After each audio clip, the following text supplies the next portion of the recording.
We Are Vineyard. In the Baptist church, when you are gonna commit your life to full-time Christian vocational service is the language. You walk the aisle. Mm-hmm. I mean, you walk the aisle for everything, right? But that's you walk the aisle for that. And when during Just As I Am, I think it was literally during the song, the hymn Just As I Am. It wasn't super emotional for me. I mean, I was 18 when I did that, so I had started asking, maybe I want to do ministry at 14, 15. So I had taught, Yeah. So I came down absolutely saying I have no idea what this looks like. Maybe I'll be a missionary, right? Women can do that. Lottie Moon, right? That's a thing that happens in the Baptist church. Or maybe, I don't know. I don't know what this will look like. But I'm in, whatever it is. Yeah. This is sort of my yes.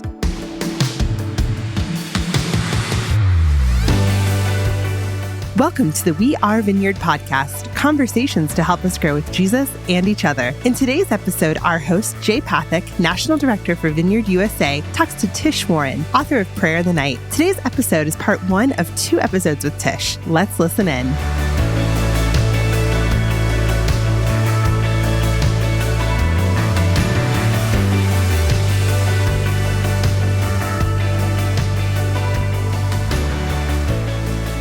Well, Tish, thanks for letting us come hang out at your house. Yeah, it's so fun. It's so fun. Here we are. I need to say 2 things to be in this podcast. I'm ready. Number 1, it's so much more fun to have podcasts in person. It is. I love it so much. I'm saying no to all the podcasts right now. Basically, every single podcast. So if someone listens to this and they're mad, I said no to them. I really am saying no to all. I just said yes to this because you guys are literally sitting at my kitchen table. At your kitchen table. Yeah. Hanging out. And you're also my friends. I knew you before this podcast. I say that too because I don't want people to be like, well, we'll come to your kitchen table. It's not like I just... You didn't... It wasn't just random. This is a good place to start. You didn't just knock on the door. Hello, I'm Jay. Let's start by managing all the future requests right now. Let's begin here. I don't want creepy people showing up at my door with equipment. They will. But the second thing I need to say is that you guys, because you're my friends, we sat outside last night on my porch. It's true. Not around a fire pit because we couldn't get the fire lit. We tried really hard though. I have not had this little sleep since college. We were up so late and my kids were up so early. So there's I feel drunk right now. I've had nothing to drink except for water. But the podcast listeners may be like, this is the most incoherent mess. It's going to be great. And I'm wanting to say it's not my fault. It's your fault. I agree. I receive not the all listeners, the blame. But you and Jay and Caleb. Me and Caleb. Well, and I told you this last night.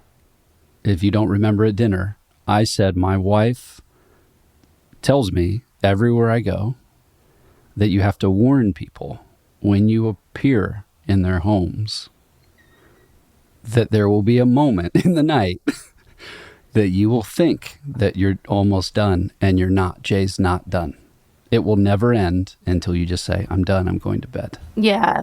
But it wasn't, I mean, I got to give you, and you can cut this part out or not. I don't care. But it wasn't I have been in conversations where you're like, I'm really trying to wind this down. I just got to get out of here. And you it wasn't that. No. The time went really fast. Yeah. In fact, when I was climbing in bed at 1 a.m., Jonathan, my husband, was because he's I'm asleep. I mean, he usually goes to sleep at 10. I'm more like you, where I'm let's keep hanging out. Keep going. This is great. Yeah. But he was like, man, I really like those guys because it went fast. And I looked down and it was 1 a.m. So it was last night, there was no regret. This morning, when the kids woke up really early, it was that's part of it. Oh Lord, have mercy. Small kids change the dynamic dramatically. And I do, Well, I know you do lots of podcasts, very few now, apparently, but our podcast, I don't know why I'm laughing. Because it's funny. our podcast, what we try to do is hear stories from people. And then you are our featured author. So we'll land somewhere talking about your book.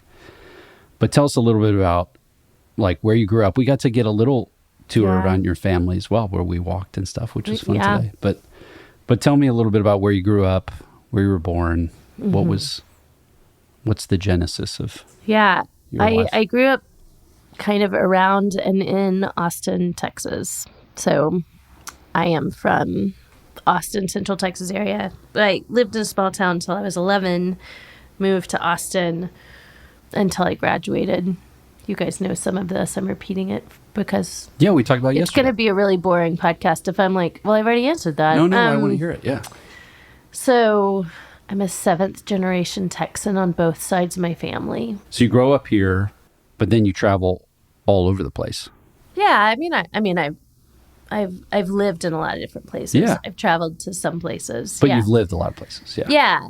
And what else do you want to know about me? You asked where I was from. I want to know where you're from. And then you mentioned that you went a whole bunch of places. Tell me a little bit about your own story around Jesus. So you were raised in church? I was raised in church, going to this Southern Baptist church in a small town, and then a big Texas Baptist church in Austin, which is a whole sociological world. If you don't know about Texas Baptist, like it's a thing. And it was interesting, like my family, my parents are believers, but I need to say it's part of my story, and it's shaped me more deeply than I realize, is that my parents were not fundamentalist. I mean, just extremely not. So when I say they were like conservative Texan folks, like, so kind of like political conservatives, Texans. So when I say that, people think, oh, you guys like talked about Jesus all the time and your parents didn't let you watch R-rated movies. But that like wasn't the case. I could watch whatever I want. I could listen to whatever I wanted. I mean, I never really tested it because I was a super docile, pretty obedient kid. So I don't know, like it was very sort of hands off. And so it's hard to explain unless you're from here, because this is a culture. But my parents were they're just like, I think the word the kids would use now is they're just like normies. Like they're pretty normal. And so they were just into things being kind of normal, including like, so faith was like important, but like don't be crazy about it, right? And so like we went to church, and that was a big part of our life, like a really big part of our life. And like we showed up every Sunday, and my parents like hosted the youth group and made lasagna for them. But we didn't like pray about things as a family or like talk about faith or like we never had like family devotions or anything like any of that stuff. Would never in a million years would have like kissed dating goodbye. Like if a guy like came and asked my dad if he could court me, he'd be like, "What the hell? What are we doing? What the hell is wrong with you? Like she's right there. Like ask her if you want to go to the movies and stop taking yourself so seriously." Like that would be his response, right? Like so the best that I can sort of like illustrate what my life was like would be if you've ever seen Friday Night Lights. Oh yeah. It was like Coach Taylor's family, and then like they went to church. Yeah, that was important to them. But they're like conservative Texans, but in a very sort of laid back, non-political, like non-intense kind of way, and that was very much my family. Like I am from Coach Taylor's sort of family. That's amazing. It actually, it was, and so. Especially since I've been on Twitter and everybody has all these like horrible, like growing up in fundamentalism stories. Like I'm very grateful to avoid all of that for sure. I mean, the downside of that is that, so the upside of that is I avoid a lot of fundamentalist kind of hurt. And also my parents just did a fabulous job of really demonstrating to me how to have friends just completely across the political and ideological spectrum. Like they just knew their neighbors and were like people of their place and town.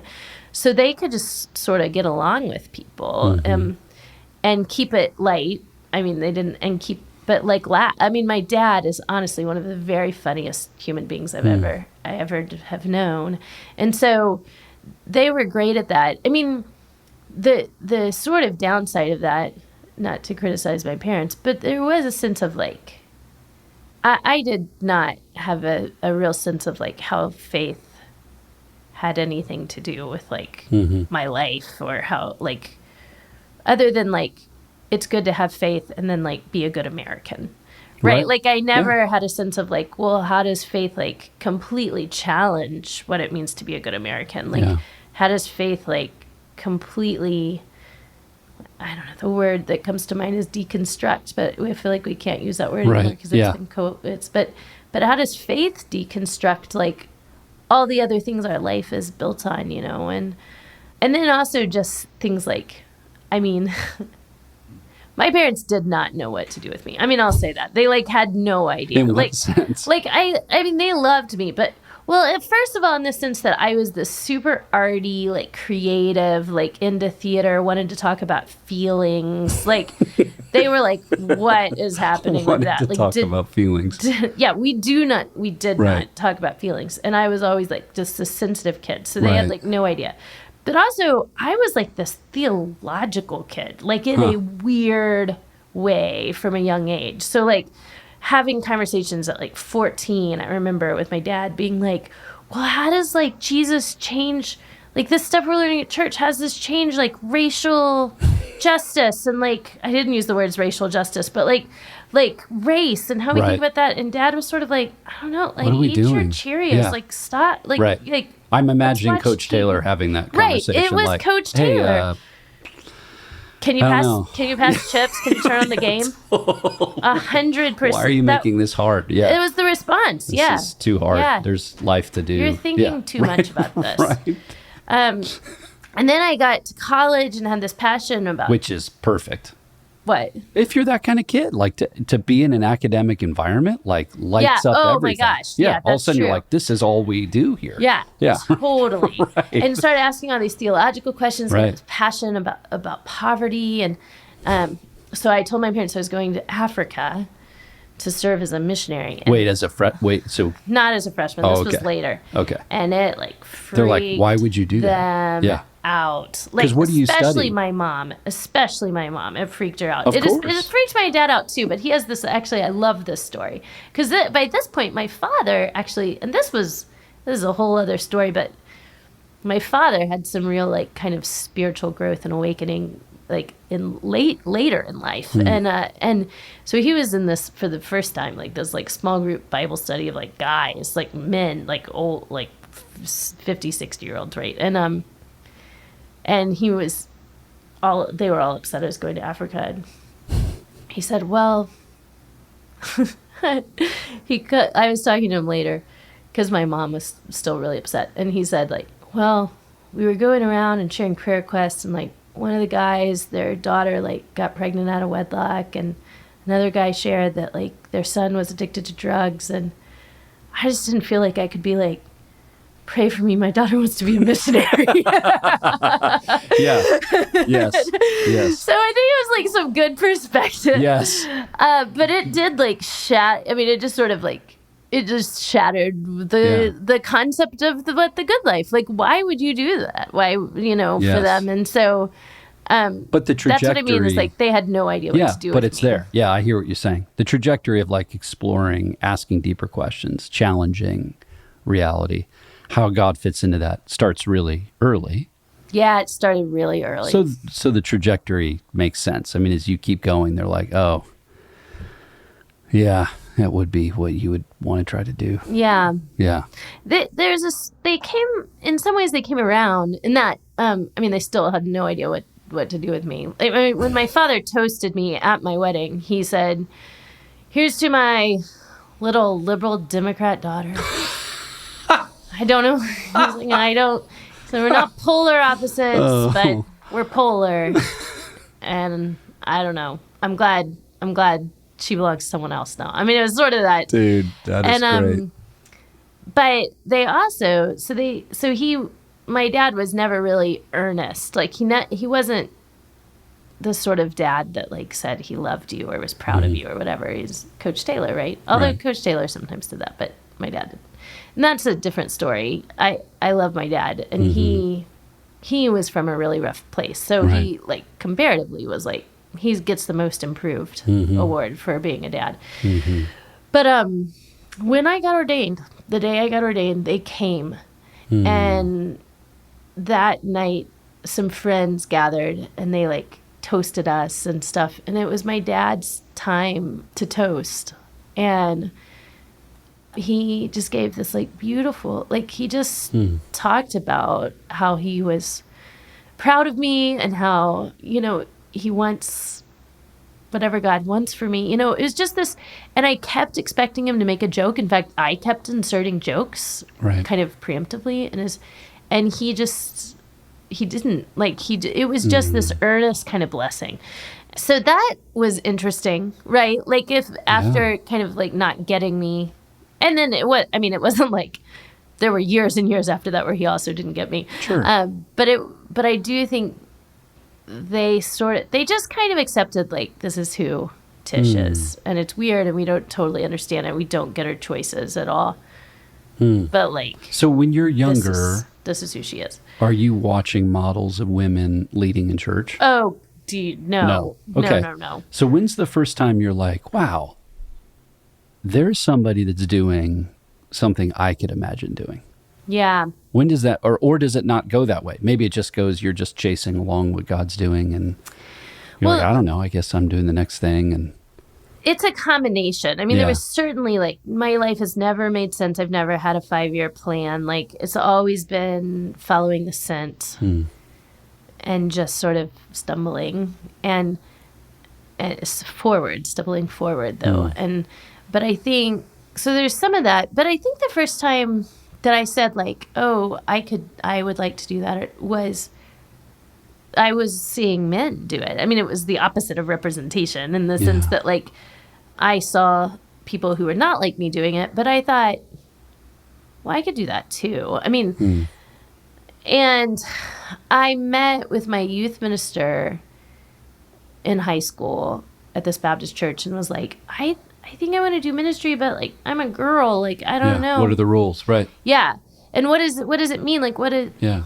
I mean, I wasn't ever gonna not be Baptist, right? So like what so like Is there anything else? Right. Yeah, I mean, I want to stay a Christian. So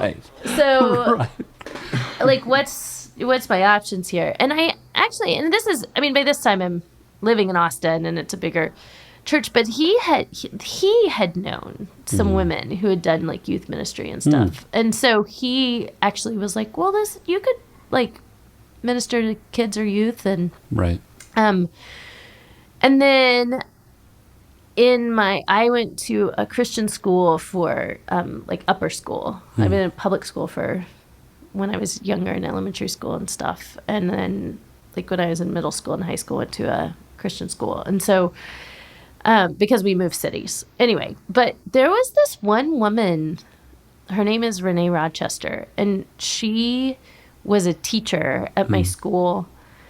She's an African-American woman, and she was the first woman that I saw, like, speak. And it was sort of like, okay, licit, because it was chapel. It wasn't like Sunday morning. Because, you know, as we all know, Paul says it's fine if women speak as long as it's not Sunday morning. I'm just kidding. That's not in the Bible. But but for whatever reason, this arbitrary line, it's women could. Sure. And she like brought it. I mean, she's a powerful preacher. And I certainly wasn't like, I'm going to do that someday after I saw her. But it was sort of like, I think that now I would say that I think seeing that opened up imaginative possibilities that weren't there probably. Yeah, broke a paradigm. Yeah. And new mold. I saw Beth Moore speak when I was 19 at the first ever Passion Conference. And I think she was the second woman I ever saw speak. Wow. So that was probably shaping. And both of these women were like deeply, profoundly Orthodox. They were committed to Scripture.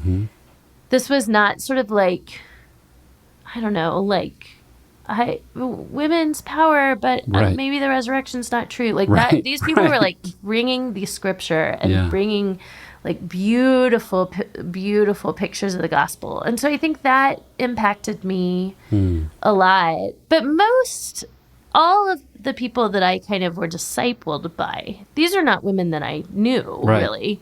I mean, Renee Rochester was like, I knew she was a teacher in my school, but I didn't spend like loads of time with her or anything. I never went out to lunch with her. The people that I like was discipled by were men. But they were men that encouraged me. They were men that saw things in me and called things out of me, even not really knowing what. I mean, I think they didn't know what to do with me either. Their paradigms don't quite work. Right. They're like, I don't know. I was like a super leader in the youth group kind of naturally. And I was, again, like really interested in Jesus. I wanted to know Jesus and had all these theological questions, you know, like I remember going to my youth minister, like very earnestly being like, so like, how do I stop sinning? Like completely stop. Like how do I cut this out of my life? Like, is there a way? I need to know it. Yeah. He said die. That was his answer. And I was like, that's not a good answer. Pretty good answer, actually. But so part of me is like, now that I'm an adult, I'm like, yeah, like if a 14-year-old comes to you in deep earnestness and is like, how do I really stop sinning? Like, how do I really stop? You can tell they mean it, right? Yeah. Then, so yeah. And so, so I wanted to like, but my whole world was like the church. I mean, I loved the church to the point where my parents like, we don't know what to do with her. Like, I remember my mom saying, my room was really messy and they were like, had a conversation where they're like, we want to ground her, but what are we going to ground her from? There's like nothing she won't go cares to Bible study, about. I guess. Right. She said the only thing I could say is like, you can't go to church. Which is funny. Yeah. And we're going to ground her from church. So they did. They said, you can't go to youth group until you clean your room. So I cleaned my room and, but they were like, So what I'm saying is, so I ended up in these leadership places, but it was like, you're a girl, like, I don't know. And so I've told this story in a lot of different podcasts, but it is a pretty pivotal moment. But in the Baptist church, when you like are going to like commit your life to full-time Christian vocational service is the language. You walk the aisle. I mean, you walk the aisle for everything. Right. But that's like, you walk the aisle for that. And it like during Just As I Am, I think it was literally during the song, the hymn, Just As I Am. And it wasn't super emotional for me. I mean, I was 18 when I did that. So I had started asking, maybe I want to do ministry like at 14, 15. So I'd like taught, you know. Yeah. So I came down absolutely saying like, I have no idea what this looks like. Like, maybe I'll be a missionary, right? Like women can do that. Lottie Moon, right? That's a thing that happens in the Baptist church. Like, or maybe, I don't know. I don't know what this will look like. But I'm in, whatever it is. Yeah. This is sort of my yes, you know. And the church was great. I mean, so encouraging.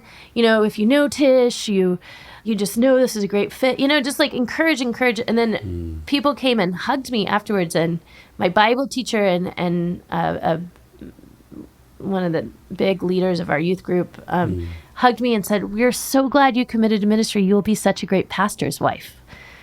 And so I wasn't offended. I didn't have the like, I don't know, it was before Twitter. People were less offended, but it was like, it was the 90s. Like people didn't get offended. But I was like, I was confused. I was like, oh God, is that what I just committed to? Like, I didn't know I was doing that. I didn't know that's what I was committing to. Apparently that's the path here. Yeah. They said it absolutely trying to be encouraging. No, they're being It was a gracious. compliment. Totally. You are a good pastor's wife. High bar. You can do this. Right. But that's what I'm saying is they saw these gifts in me and we're like, we don't have a paradigm for this. Right. I guess just pastor's wife. And so for me, it was like, well, how do you find a pastor to marry you? Do you tell them straight up, I'm marrying you because you're a pastor? And I really want to do ministry. Do you like try to fall in love with them? Is that like part of it too? Is it like, this is a purely transactional relationship? Hang around seminaries. Like, I will give you children, you give me vocation. You give me ministry. Or yeah, exactly. Do I like enroll in seminary and just try to like look hot Mill all around. the time? like, how do you do, what do you do? Yeah. And so that was sort of my like, I wanted to do this and had no idea what it would look like. I was absolutely open to marrying a pastor. Yeah, if that's what it takes. I guess that's what. But we I do, just like, and I wanted my husband to love Jesus. And Sure.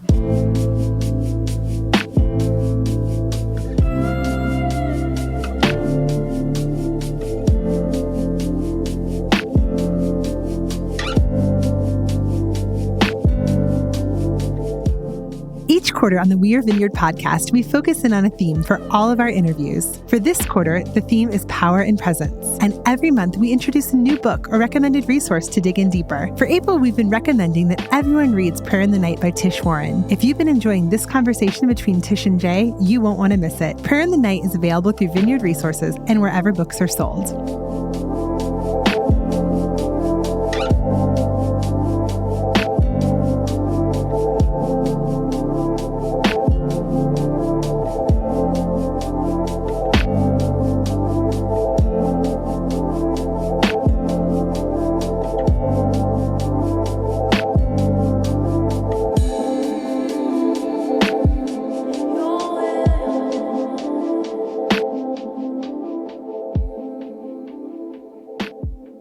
When and how, and I'm sure it's more gradual than momentary, do you start to go, wait a minute, I don't have to do that. I can just do the thing. It was a crisis. It was an absolute crisis. Like, I... Like you can put it to a singular space and time? Well, no, there was kind of a struggle with it. You know, like in college, I thought, okay, maybe I'll do like campus ministry or... And then I really did, like I did go overseas and was like, okay, well maybe like that'll be my thing. That's the or thing, like, right. And, you know, I did kind of fall in love with a missionary dude. And like, so yeah. And I dated the worship leader of my campus ministry and that kind of, anyway, so there was some of that. And then, but what the crisis was that I started sort of dating Jonathan, who I am now married to. And he didn't want to be pastor. I mean, he was a lawyer. He was going to law school. And some friends of mine were like, he loves Jesus. Like he's like a Christian, you know, like he was I'm similar to your story, Jay, which this is off. I mean, I'm sorry, but in the sense that like you didn't say this on the thing, but you talked about how you were like this, you actually knew God, but it was like this brand new kind of thing. Yes. And so you were like you were kind of like making ridiculous choices and didn't know who you were. And yes. I actually met Jesus. Now wife was like, oh wait, but like it was very, very similar. And that my husband was like, sort of he had left the church, gotten into crazy, you know, it got just like really plunged himself into punk rock culture. So if you know about punk rock culture, and not the straight edge kind, the crooked edge kind. Yeah. And then he'd come to Jesus. That's his story. So I won't tell it, but kind of this crazy way, partly through this, he bumped into these people in Spain.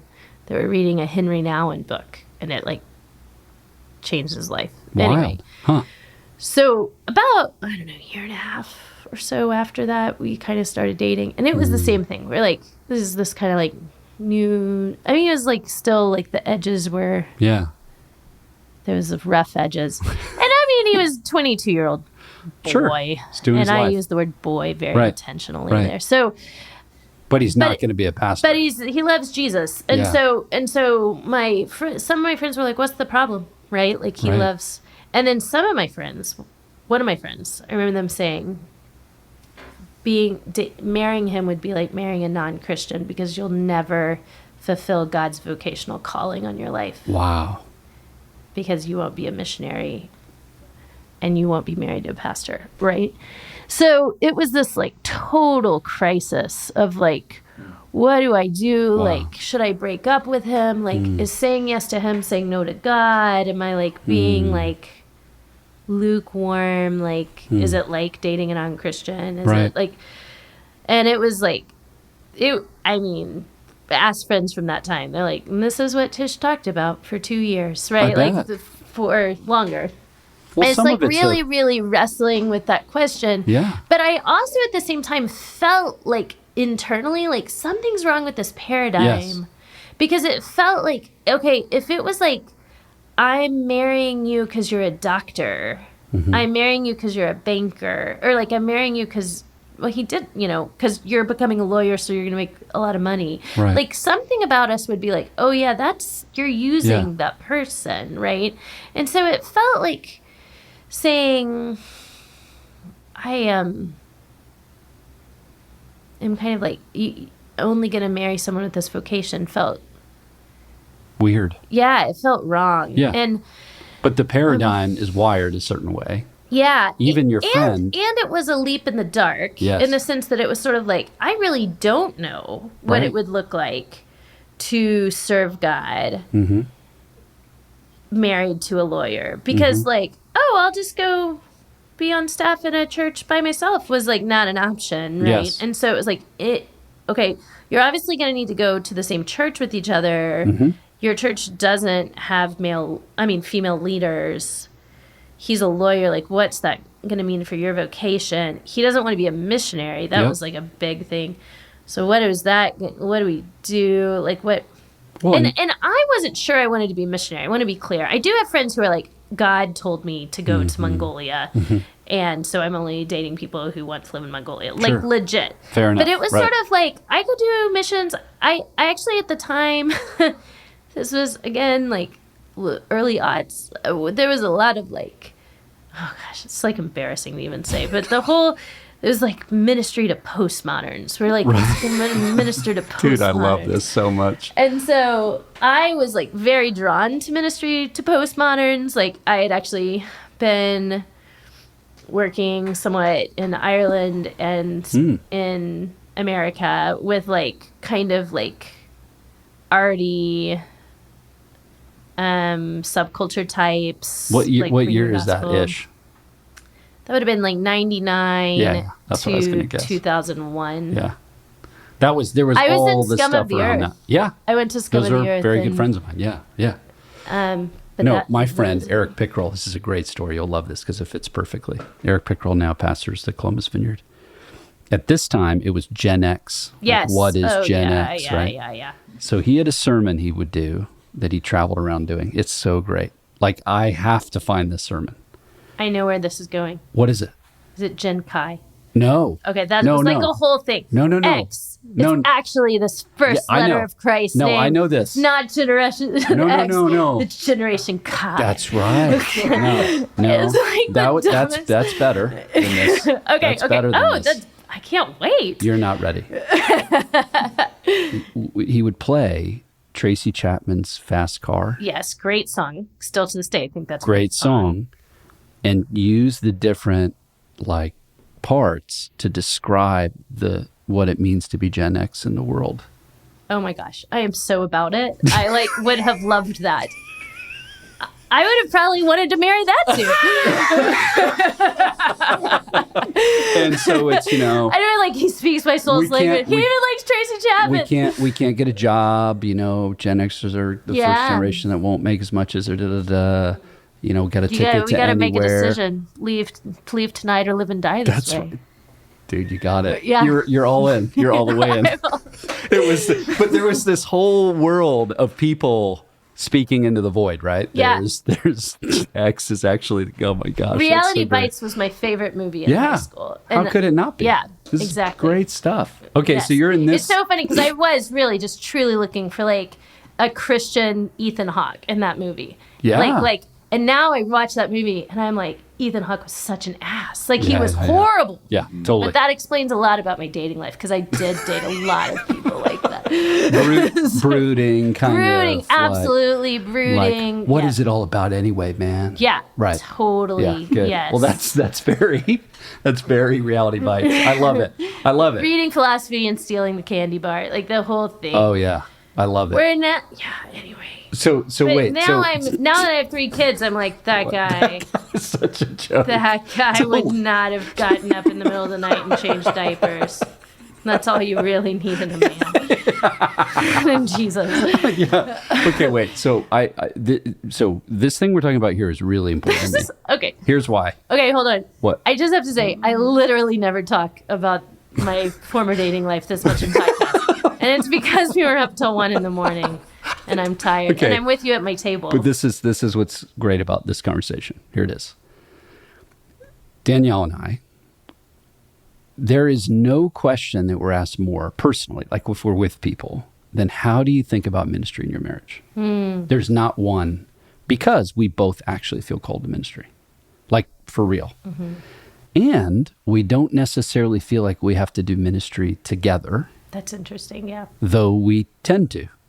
Does that make sense? So in no way do I think, okay, Danielle doing ministry is because I'm doing ministry. Yeah. If you drop dead tomorrow, God forbid, She's made to do what she's doing. She would keep doing ministry. And the things we do are similar, but not the same.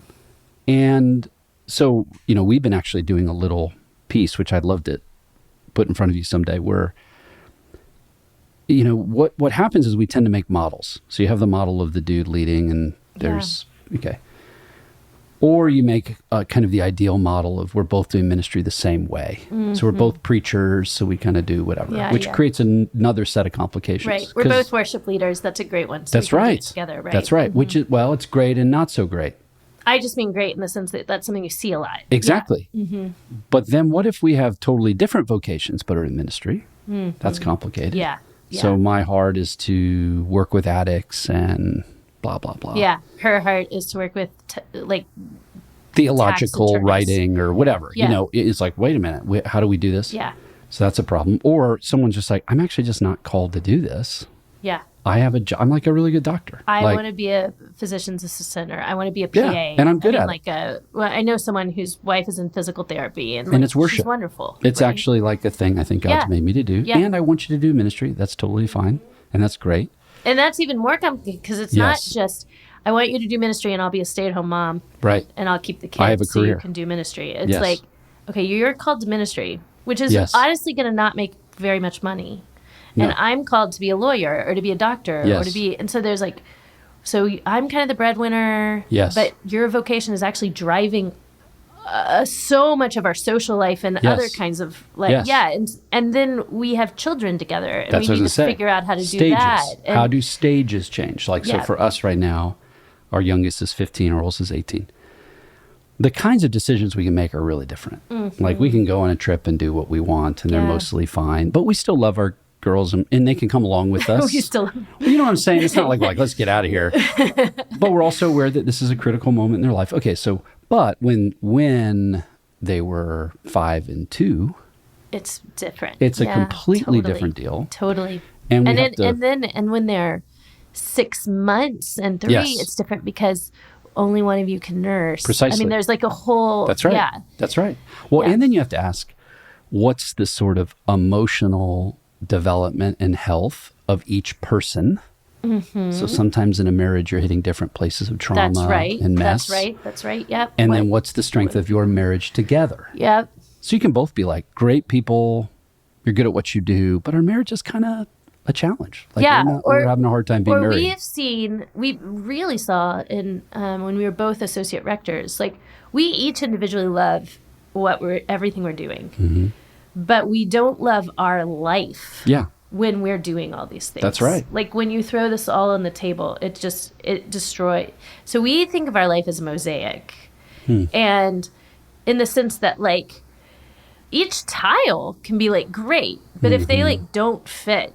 Yes. So you can't think of like, do I like this tile? Do I like this job? Do I like this gig? It's like, do I like the way that this creates a life for us? And sometimes you go, no, and I like every single one of these tiles, but I have to take a sledgehammer to the mosaic. I have to take a sledgehammer to this because we have to completely rearrange them. Refit. Well, or time changes or health or.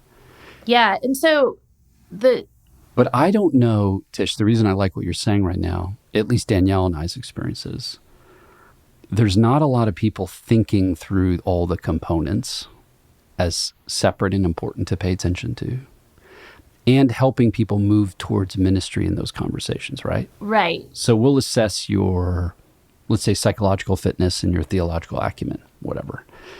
And then we give you some kind of like marriage test or something. And we might even make the spouse do that because like you have to do that in order to do this next thing. All very helpful things.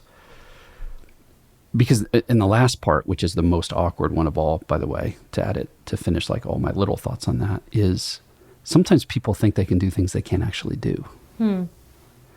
So what do you do when one spouse has sort of gifting and capacity and influence in their specific area of ministry that far exceeds sort of what their spouse is doing at that moment? That's pretty bizarre. Like, how do we have conversations at the table about what we do and don't do, and what does that mean? Those are awkward, those are all those little, and that can be in a local church. I'm not just talking like you preach at things, who cares? I mean, like even in your local church. So we're both preachers, but let's say the wife is like exponentially more gifted. Like people are like, oh my gosh, you should preach all the time. But she's like, I don't really want to, or I don't need to. Right. And the husband's like, well, I kind of need to. Like, this is what I think I'm called to do. Yeah. Okay, so that's another awkward. Are you telling your story? Is this your day? It's actually, no, in very many areas of our life. Honestly, I am telling our story. Like we just did I got to interview Danielle for our last podcast, that's which was cool. fun. Yeah. And we got to talk through how specifically the inward journey of spiritual formation and personal health, her sort of aptitude and desire and growth curve was 10 times faster than mine. I mean, it wasn't even close. Like I was like, always like, oh my gosh, like why do we have to talk about this stuff? So, I mean, in a very real way, she was leading. And that actually has led in our church in really dramatic ways. And frankly, in the way that we lead the movement in the Vineyard. But those are uncomfortable conversations between you and in front of other people. To have people notice, like, something doesn't line up here. So even like co-pastoring language, which is a big thing in our movement. Okay. And we love that. That's a thing too in Anglicanism. So how do we have co-rector. the honest conversations all the way through? Like in each of these components, how do we involve community in those conversations? So we're just asked this constantly. So I'm struck by it listening to you, because coming out of the paradigm of Southern Baptists is like, oh no, I have a crisis. Can I marry this guy if I feel called to ministry? But then that just keeps, often people think if we just get the theological thing figured out, we've probably figured this out. Like women can do ministry. We believe that. And we can work 1 Timothy 2 and blah, blah, blah. But the sociological... Yeah. Oh my gosh. It's so much. It's the cultural expectations massive that you don't know about. No. They just sort of seep in. Yes. Because it's what you've seen. Well, depending on the Are church. huge. Yes. It's huge. Okay. So I'm cutting out a lot of the story, but the twist is I did end up marrying him. That is the twist. And Yes. and Jonathan ended up deciding To do ministry. years later Totally. that he was called to ministry. Independently. Right. And we ended up getting ordained on the same day. So, like, in some ways, like, I wish I could, like, for the sake of this conversation, I would like to say, like, and he became a lawyer and I became a pastor and it's worked out great. Right. But, like, we both ended up in ministry. Yeah. So I did become a pastor's wife, but I'm also a priest. Right. And I'm also I am a pastor, and he's a pastor's husband. And so it's sort of like, this is weird. Yeah. The way this worked out, but I had no idea. I want to be clear, like it wasn't. But at the time, when I got right. married to him, Right. it wasn't like, oh, well, maybe I'll end up. It would be like, no, there's no. Or you're not kind of no- nudging him like, hey. Well, I don't know. Maybe I did subconsciously, but not consciously. But not actively. You weren't And actively I like. nudge him to all other kinds of things Right. that he doesn't do, like taking out the trash. So I think I'm just kidding. He takes out the trash. What else? I won't tell you. Yeah. Well, but no, you're just saying you're married. I get it. yeah. So I don't know. I don't know. Except here's one thing I do know is that like he's incredibly gifted at. So this wasn't just like me being like, you should do ministry, and everyone else being like, that doesn't even make sense. It was other people being like, you're an unbelievable teacher of theology and of the scriptures. So it ended up, he went lawyer, hated being a lawyer, like hated it. He was so miserable. And I was going to seminary. And he loved theology and was like reading like extremely boring theology that people should not read if it's not assigned. Like he was like Charles Hodge, like reading just like the most boring. And then he would read my stuff when I would come home from the seminary class. He's like stealing it, right? Yeah. And he was like, this is amazing. You're so lucky. And I was like, we don't have children. Like, if you want to, like, switch, you don't have to be a lawyer. Like, and this is, he's like, his family's Puerto Rican, you know, really pragmatic, kind of worked hard. Like, he's not the first, but one of the first, certainly one of the first in his direct kind of line that on his mother's side of the family that like went to college, certainly the first to get an advanced degree, a law degree, right? So being like, so some of it is that he's an only child, you know, that's me. I get that. So there was some expectation totally. It's different.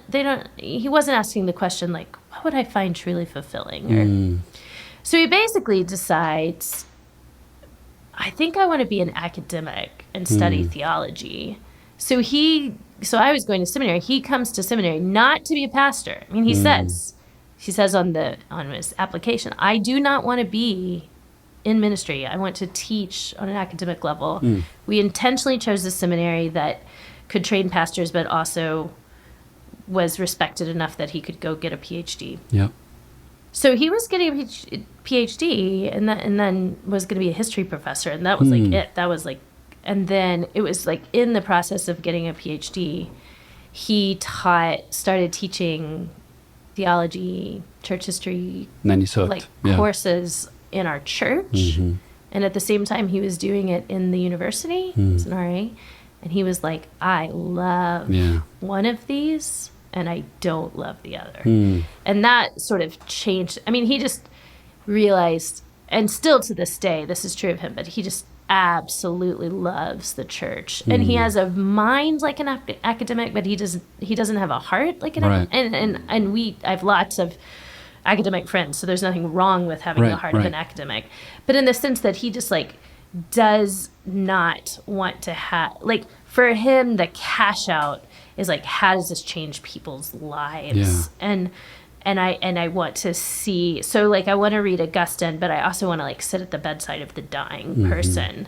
And like actually for him, he's like, where do those, like how does that come together in my life? Like how can I go sit at the bedside of the dying person and then also, you know, write on Augustine? And so the twist is he did end up becoming a pastor. So I don't have a great story of like, no, but you do. Like, how does it work? How does it work if one of you is a pastor and one's not?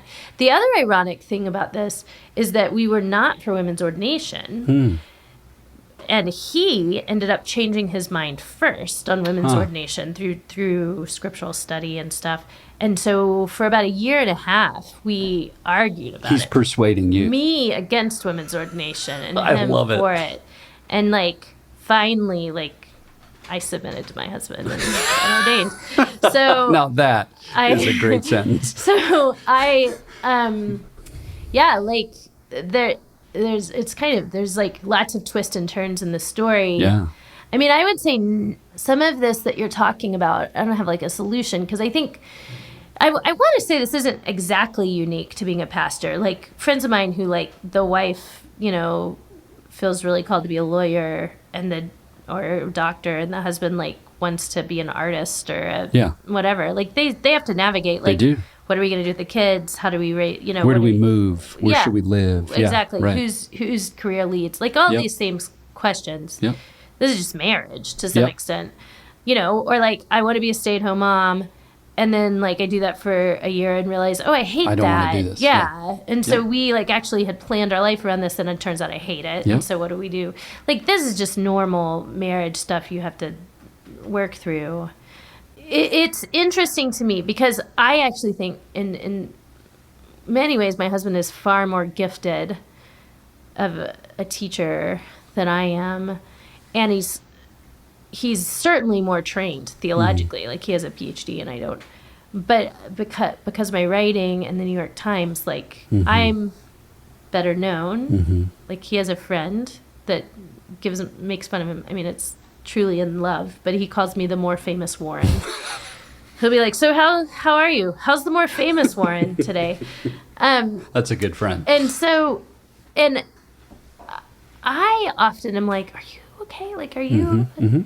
And he's just like remarkably fine. Like some of this is like his humility of he just is like, he's just delights in watching God use me.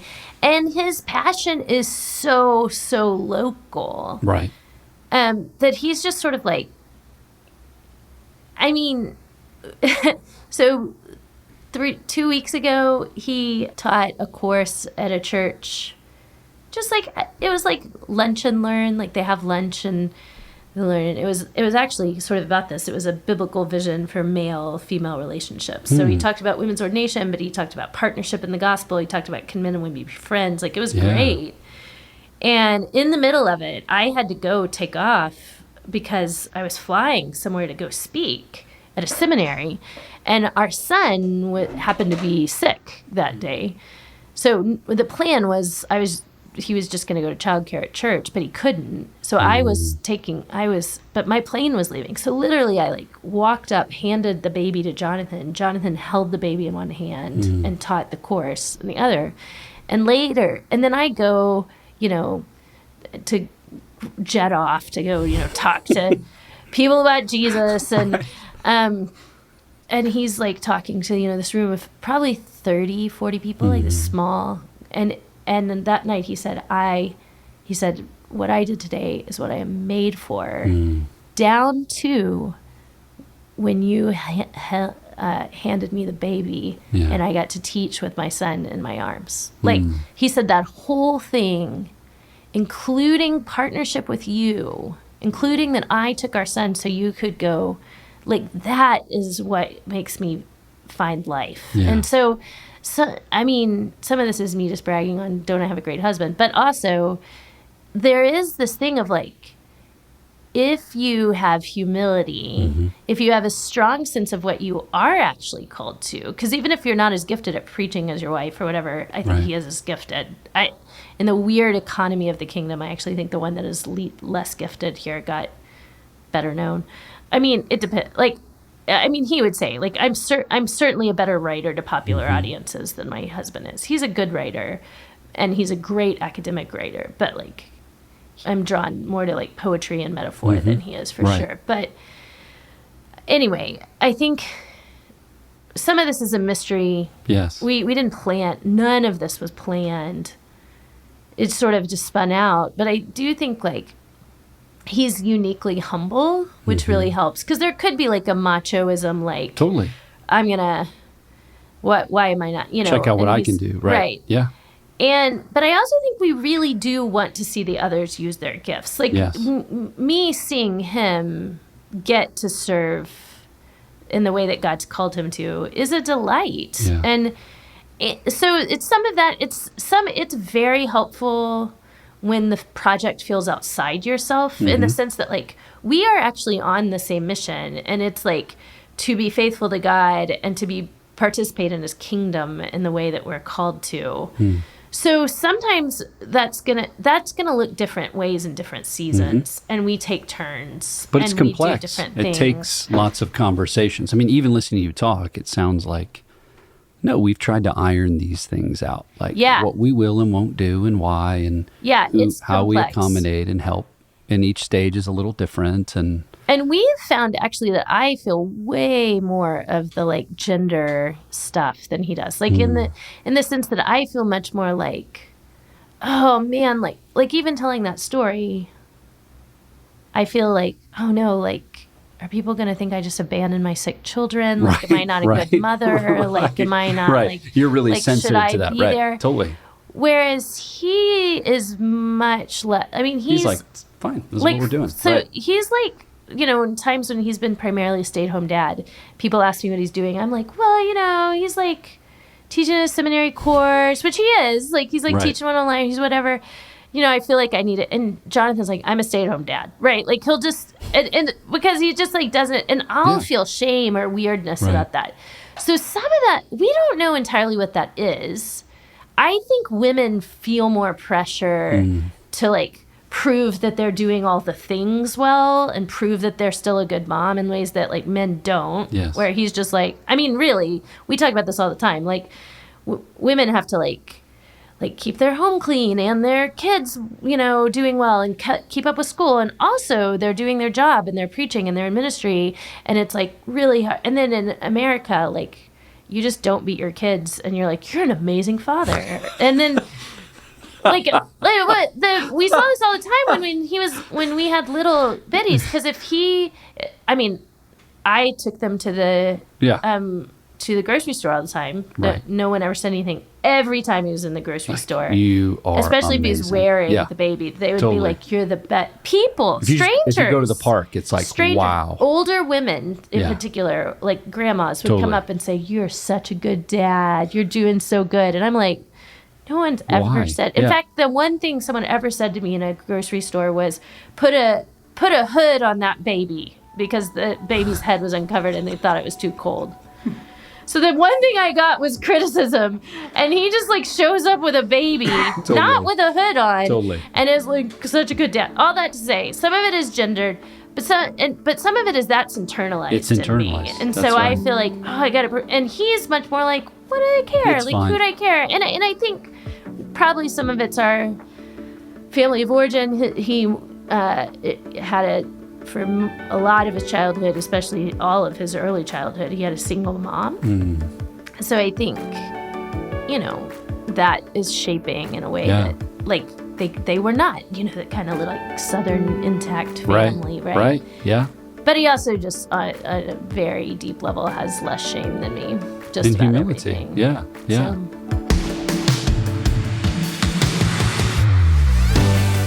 You've been listening to part 1 of our conversation with author Tish Warren. Join us next week for part 2 of this amazing conversation. The We Are Vineyard podcast is a production from the team at Vineyard USA. If you've been enjoying the podcast, here's a few ways you can help us. Leave us a review on the podcast platform of your choice. This helps more people find us. Connect with us online for additional resources. Our website is vineyardusa.org, and we're on Instagram, Facebook, and Twitter at VineyardUSA. Thanks for listening. See you next week.